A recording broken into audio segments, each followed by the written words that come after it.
So here it is, another episode of Apothecary Diaries. And honestly, in this episode, I feel like the intelligence level of the other people that's not Maomao seems to be dialed down a bit.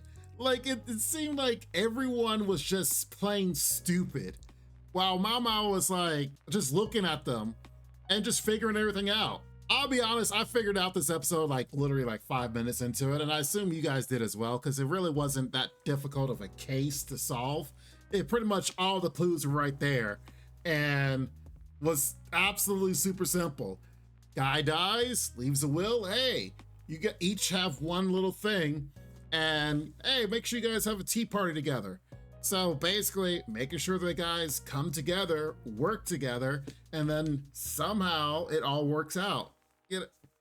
It was so simple. I'm like, okay, well, Mama figured it out. But not only did she figure out what was happening there, she went one step further and was looking at the bookcase, the shelving, and was like, well, the metals will probably have to be mixed together, and there's these different ratios. So I think everything, like, she solves it even more so in depth. Yet again, we touched on this last week. The things that Maomao figures out, she doesn't disclose all of the information. Like, she figures out just visually looking, knows nothing about metalwork, and was like, 3 boxes, 3 metals. Oh, maybe they gotta be mixed together. And then the sizes talks about the ratios, and then the light wasn't on it long, so it probably doesn't have to be done for long. Like, she figures all that out. And it seems like maybe the youngest son might have figured that out as well. But, you know, she could have just disclosed it, so then everyone would be like, oh, man, you're so smart. Yet she keeps it to the vest. Like always, she figures stuff out. She figures out another step to the problem, but then doesn't talk about that. Just kind of observes and just like, that's probably the case. Well, okay. And then just moves right along. I will have to say that she did do a good thing about warning the youngest son that if he gets sick to go meet her father, because him dealing with metals, impurities and stuff may seep into his skin, because it did show where he had some burn marks where he's been working with metal.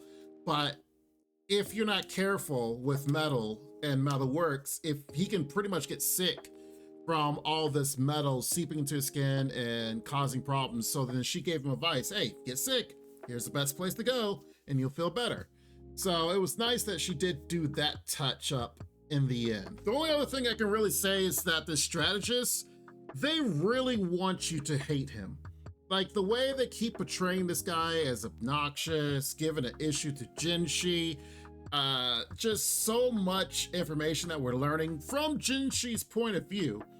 We're learning that this show is really trying to portray him as, I wouldn't go around and say bad guy, like he's not like an evil villain, if you will, but they try to be like, this guy is a nuisance and a problem, and might be a problem for Maomao, or might have done something to Maomao's mother that was a problem. It's like they're really trying to push this on us so much that it's like, okay, what's the flip side? Because if you take a look at the main theme song, even before they show his picture, they show these blue flowers that were once beautiful, and then they decay and then fall, and then it shows him, making it portray like maybe he was a better person in the past, yet life has made him kind of a hard guy to deal with. But then the next panel, it shows like flowers going by, and then shows Maomao's face picture in the pasture. So it's like, oh, is she going to be the light that brings life into him?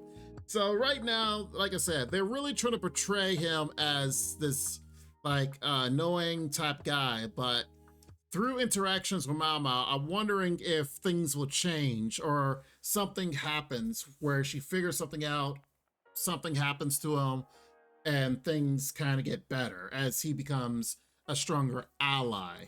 We shall see. But honestly, not much to this episode. If anything, this episode felt so short because I was really involved in it.